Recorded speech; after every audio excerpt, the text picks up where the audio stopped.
নমস্কার, আমি ডক্টর প্রতিসত্য খান চলে এসেছি সহজ শেয়ার বাজারের আরেকটি নতুন এপিসোড নিয়ে। প্রিয় বন্ধুরা, আশা করি সবাই ভালো আছেন এবং সুস্থ আছেন। অবশেষে ভারতীয় শেয়ার বাজার আজকের একটি রিলিফ র্যালি দেখলো, শর্ট কাভারিং হলো। সেন্সেক্সের ক্ষেত্রে যদি দেখা যায়, সেন্সেক্সও কয়েকশো পয়েন্ট উত্থান নিয়ে বন্ধ হয়েছে। নিঃসন্দেহে যে বিনিয়োগকারীরা ছিলেন বা ট্রেডার্সরা ছিলেন তারা কিছুটা স্বস্তি পেয়েছেন। তার অন্যতম কারণ হচ্ছে ভারতবর্ষে যে ভোলেটিলিটি ইন্ডেক্স সেটা প্রায় 4.5% কাছাকাছি পতন এসেছে। অর্থাৎ ভারতবর্ষের শেয়ার বাজারে যত ভোলেটিলিটি কমবে সেটা ট্রেডারদের জন্যও ভালো, সেটা বিনিয়োগকারীদের জন্যও ভালো। নিফটি এবং সেন্সেক্সে আমরা উত্থান দেখেছি। অটো সেক্টর, যেটা বিগত এক সপ্তাহে প্রায় 10%-এর উপর পতন দেখে ফেলেছিল, সেটাও আজকের ফিরে এসেছে। বিভিন্ন রেট সেন্সিটিভ সেক্টরগুলো যেমন ব্যাংকিং বা ফিনান্স, তারাও ফিরে এসেছে। কিন্তু সার্বিকভাবে যদি বাজার দেখেন, স্মল ক্যাপ মিড ক্যাপ যদি দেখেন, বিভিন্ন ইন্ডাইসেস যদি দেখেন, সেখানে দেখবেন বাজারে কিন্তু সেই ইন্ডেক্সগুলোতে পতন এসেছে।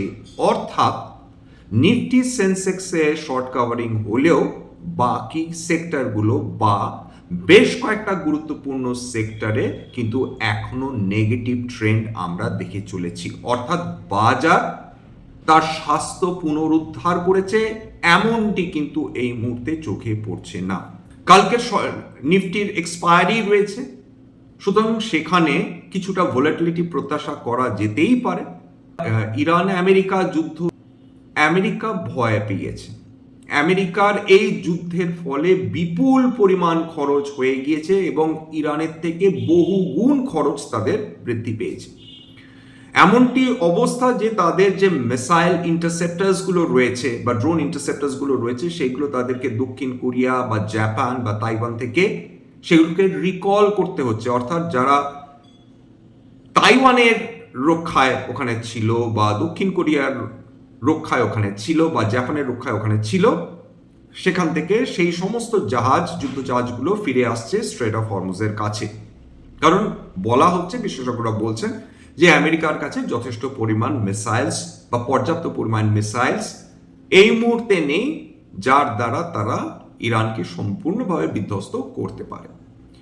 এবং আমেরিকা বর্তমানে যে মারাত্মক চাপে রয়েছে সেটা বোঝা যায় ডোনাল্ড ট্রাম্পের সদ্য একটি বিবৃতি থেকে। সেখানে তিনি রীতিমতন হুমকি দিচ্ছেন, কোনো অনুনয় বিনয় না, হুমকি দিচ্ছেন। যদিও বোঝা যাচ্ছে যে সেই হুমকির পেছনে একটি চোরা আতঙ্ক কাজ করছে।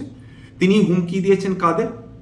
নেটো অর্থাৎ ইউরোপের 27টা দেশকে হুমকি দিচ্ছেন, অস্ট্রেলিয়াকে, ভারতবর্ষ, চায়না প্রভৃতি দেশকে অনুরোধ করছেন যাতে তারা তাদের যুদ্ধ জাহাজ ইরানের স্ট্রেট অফ হরমুজের কাছে পাঠিয়ে দেয়।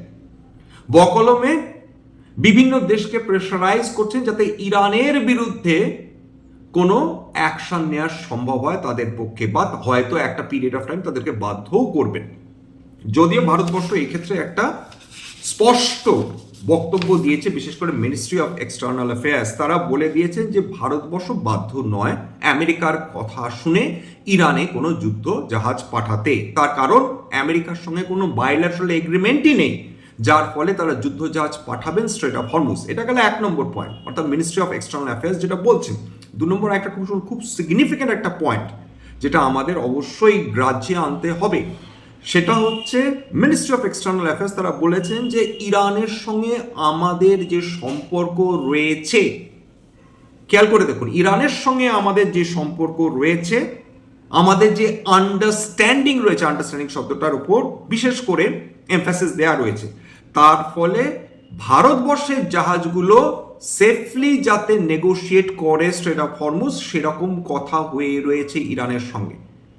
এর আগে মনে করে দেখুন যে আইআরএস লাভন এবং আইআরএস দেনা দুটো যুদ্ধ জাহাজই কিন্তু ডক করেছিল, একটা ভাইজাগে, সেখানে কিসের জন্য এসেছিল?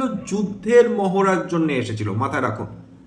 এবং আরেকটি আইআরএস দেনা সেটাও এসেছিল, এবং বর্তমানে তার মধ্যে একটি যুদ্ধ জাহাজ আমেরিকা ডুবিয়ে দিয়েছে, আরেকটি যুদ্ধ জাহাজ সেফ রেক্লিউজ নিয়ে রেখেছে কোচি ডকইয়ার্ডে। এবং টাইমস অফ ইন্ডিয়ার খবর মারফত যেটা জানা যাচ্ছে, সেই ভেসেলে যে 100 জন সেলার্স ছিলেন তার মধ্যে মোটামুটি প্রায় 70 ভাগ তারা ভারতবর্ষ থেকে একটি বিশেষ প্লেনে করে আর্মেনিয়াতে গিয়ে নেমেছেন, সেখান থেকে হয়তো তারা ইরানে ঢুকে যাবেন। ইরানের সঙ্গে কোনো ধরনের খারাপ সম্পর্ক তৈরি করতে ভারতবর্ষ একেবারেই রাজি নয়, এটা একটা গুড সাইন। অর্থাৎ আমেরিকার চাপে মুখে যখন প্রত্যেকটা দেশ তারা পড়ছে বা বাধ্য হচ্ছে আমেরিকার কথা শুনতে, সেখানে ভারতবর্ষের একদম সরাসরি মিনিস্ট্রি অফ এক্সটার্নাল অ্যাফেয়ার্স জানিয়ে দিচ্ছেন যে আমরা যা যা করব সেটা আমাদের এনার্জি সিকিউরিটির জন্য, এবং ইরান আমাদের বন্ধু দেশ, যেটা ভারতবর্ষ শুধু বলেনি, ইরানের অ্যাম্বাসাডার যিনি দিল্লিতে রয়েছেন তিনি ওই একই কথা বলেছেন যে India is a very good friend of us.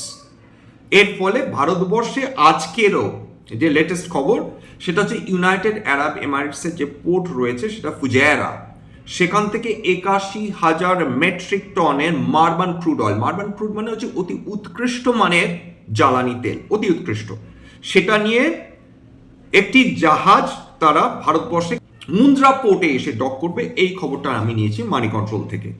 Ministry of ports, shipping and waterways তারা এই খবরটি জানিয়েছে।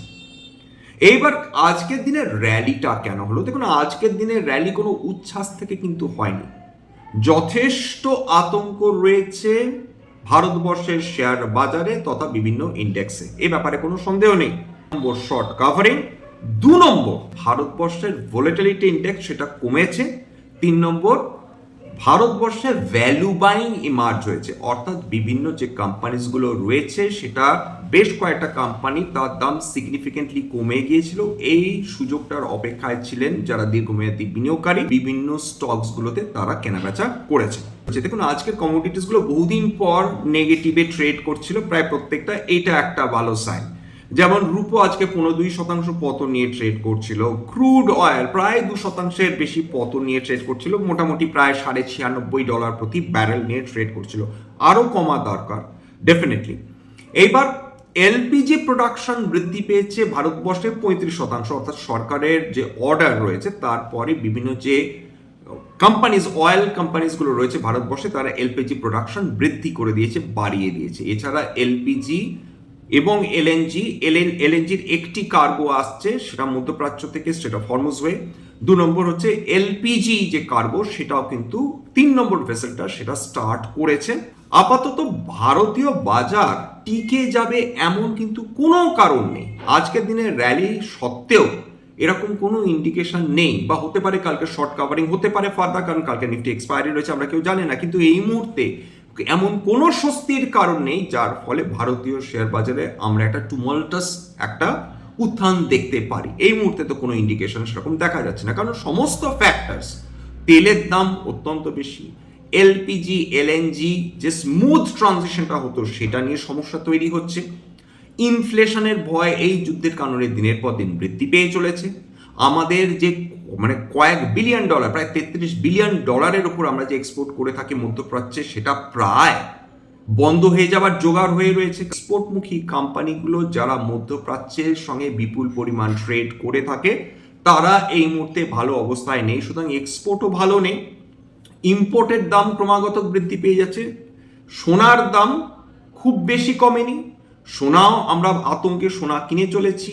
বিভিন্ন ইনস্টিটিউশন তারা সোনা কিনে চলেছেন, সুতরাং সোনা ইম্পোর্ট ক্রমাগত হয়ে চলেছে, ডলার ক্রমাগত শক্তিশালী হয়ে চলেছে, কার তুলনায় শক্তিশালী হয়ে চলেছে, টাকার তুলনায় শক্তিশালী হয়ে চলেছে, যেহেতু কাঁচা অপরিশোধিত জ্বালানি তেল বা ক্রুড অয়েল এবং গোল্ড দুটোই সবচেয়ে বেশি পরিমাণ আমরা বিদেশ থেকে ইম্পোর্ট করে থাকি, ফলে ডলার শক্তিশালী হলে আন্তর্জাতিক বাজারে সোনা বা কাঁচা তেলের দাম বাড়লে খুব স্বাভাবিকভাবে আমাদের অর্থনীতির ওপর চাপ বৃদ্ধি হয়ে চলেছে, ক্রমাগত কারেন্ট অ্যাকাউন্ট ডেফিসিট ক্রমাগত ওয়াইডেন্ড হয়ে চলেছে, এক্সপোর্ট কমে যাচ্ছে, ইম্পোর্ট যেগুলো নিয়ে করে আনছি যে পণ্যগুলো তার দাম ক্রমাগত বৃদ্ধি হয়ে চলেছে, ফলে কারেন্ট অ্যাকাউন্ট ডেফিসিট ধীরে ধীরে ধীরে ধীরে কিন্তু অনেকটা ফারাক হয়ে যাচ্ছে, সেটা ভারতবর্ষের মতন উদীয়মান অর্থনীতির জন্য ডেফিনেটলি একটা ভালো সাইন নয়।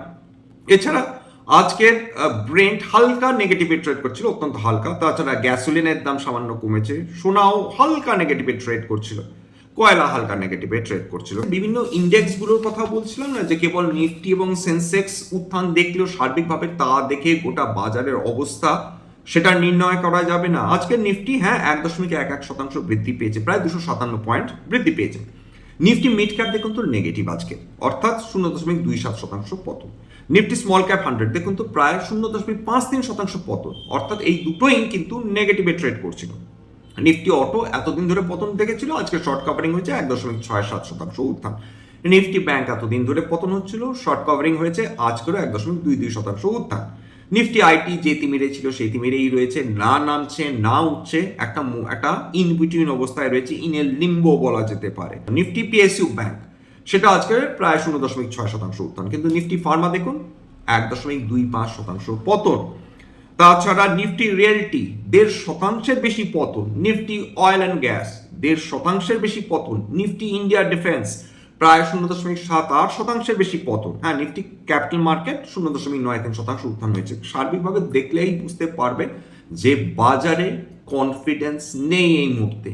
যেটুকু হচ্ছে সেটুকু হয় ভ্যালু বাইং হচ্ছে, নতুবা আমরা শর্ট কাভারিং বা একটা রিলিফ র্যালি দেখছি। বাজার কখন ভালো অবস্থায় ফিরতে পারে? যখন একটা ট্রুস হবে, একটা শান্তির মেসেজ আসবে দুপক্ষের তরফ থেকেই। ইরান কি ছেড়ে দেবে? আমেরিকা এখন কান্নাকাটি করলেও ইরান কি ছেড়ে দেবে? ইরানের যেভাবে তাদের শীর্ষস্থানীয় নেতাদের হত্যা করেছে আমেরিকা, ইরান তো কোনোভাবেই মাঝপথে তারা যুদ্ধ থামাবে না। এর আগে দুবার তারা আলোচনা করতে গিয়ে আমেরিকার দ্বারা প্রতারিত হয়েছিল। সুতরাং থার্ড টাইম তারা ডেফিনেটলি আমেরিকাকে যে বিশ্বাস করবে না সেটা বলাই বাহুল্য। সুতরাং যতদিন সম্ভব ইরানের পক্ষে তারা কিন্তু এই যুদ্ধটা চালিয়ে যেতে চাইবে। আমেরিকা তারা ডেফিনেটলি এই মুহূর্তে কিছুটা রিলিফ চাইছে। কেন চাইছে? তার মধ্যে স্ট্র্যাটেজি রয়েছে।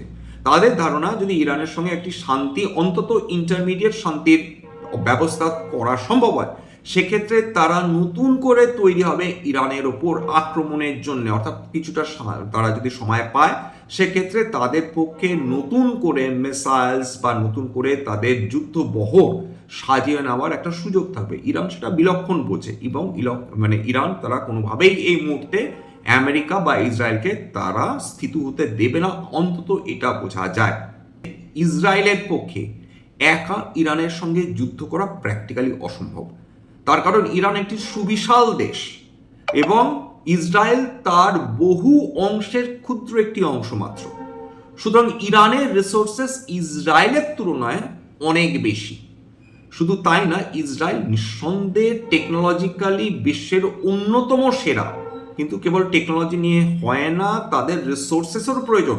ঠিক যে কারণে তারা সম্পূর্ণভাবে আমেরিকার উপর নির্ভরশীল। সে টাকার কথা বলুন, তেলের কথা বলুন, বা অস্ত্র সম্ভারের কথা বলুন। কারণ একা ইসরায়েল যদি ইরানের সঙ্গে লড়াইয়ে যেত, তাদের পক্ষে এতদিন এই যুদ্ধ টিকিয়ে রাখা সম্ভব হতো না, এটা তো বোঝাই যাচ্ছে।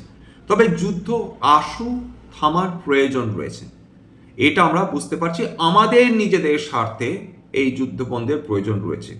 ইরান হয়তো বা ঈদের কারণে তারা স্বস্তি দিতে পারে, কিন্তু সেক্ষেত্রে আমেরিকা বা ইসরায়েল তারা কি স্বস্তি দেবে ইরানকে? এই প্রশ্ন। কারণ হতে পারে যে ইরান ঈদের কারণে যুদ্ধ বন্ধ করলো, কিন্তু সেই সময় আমেরিকা বা ইসরায়েল তারা যদি ক্রমাগত বোমাবর্ষণ করে চলে ইরানের ওপর, সেটাও একটা প্রশ্ন, যেটা কিন্তু জিওপলিটিক্যাল টেনশনকে আরো বেশি করে বৃদ্ধি করাবে। আর একটা খুব গুরুত্বপূর্ণ ঘটনা ঘটেছে, ডলারের ওপর অ্যাটাক। এতদিন আমরা কেবলমাত্র থিওরিতে ডি ডলারাইজেশন নিয়ে আলোচনা করছিলাম। এখন খেয়াল করে দেখুন, ডি ডলারাইজেশন মানে ডলারের ওপর ডিপেন্ডেন্স কমানো। সেটা ব্রিক্স নেশনগুলো কেবলমাত্র আলোচনার পর্যায়ে রেখেছিল। এখন ইরান সরাসরি ডলারকে আঘাত করতে চাইছে, বলছে স্ট্রেট অফ হরমুজ দিয়ে কেবলমাত্র সেই জাহাজগুলোই অ্যালাউ করব যারা চাইনিজ ইউয়ান ব্যবহার করছে তেল কেনার জন্য। যারা ডলার দিয়ে পেট্রোলিয়াম বা ক্রুড অয়েল বা এলএনজি বা এলপিজি কিনতে চাইছে, তাদের জাহাজ আমরা অ্যালাউ করব না। এবার বুঝতে পারছেন, যদি ডলারের পরিবর্তে ইউয়ানে লোকজন শিফট করে, তাহলে ডলারের উপর কিরকম ঘা পড়বে। এইটা ইরান চাইছে, বকলমে রাশিয়া বা চায়না চাইছে। সুতরাং বর্তমান অবস্থাটা, অর্থনৈতিক অবস্থাটা, জিওপলিটিক্যাল টেনশন তো আছে, এছাড়া অর্থনৈতিক অবস্থা বিশ্বের কিন্তু আরো সঙ্গীন হয়ে উঠছে। স্ট্যান্ডার্ড ডিসক্লেমার, এটা কেবলমাত্র একটা এডুকেশন চ্যানেল, বাঙালি বিনিয়োগকারীদের ইনভেস্টার ম্যানেজ বৃত্তির জন্য। এখানে কোনো ধরনের কোনো শেয়ারে buy sell recommendation, suggestion, advice এমনকি ইনফ্লুয়েন্স করার প্রচেষ্টা নেই। আমার কথা শুনে যদি কোনো শেয়ার বা কোনো অ্যাসেটের বাই সেলের সিদ্ধান্ত নেন, ক্ষতির মুখোমুখি হতে পারেন। সুতরাং সবসময় একজন সেবি রেজিস্টার্ড ইনভেস্টমেন্ট অ্যাডভাইজারের পরামর্শ নেওয়ার চেষ্টা করবেন বা নিজে ডিউ ডিলিজেন্স করবেন, সেক্ষেত্রে আপনারা উপকৃত হলেও হতে পারেন। সবশেষে যেটা বলি, যদি এই ধরনের এপিসোড আপনাদের ভালো লাগে, প্লিজ একটা লাইক দেবেন, প্লিজ সাবস্ক্রাইব করবেন, যদি সম্ভব হয় চ্যানেলটাকে একটু বুস্ট করে দেবেন, একান্ত অনুরোধ থাকলো আপনাদের কাছে। আজকের জন্য নমস্কার।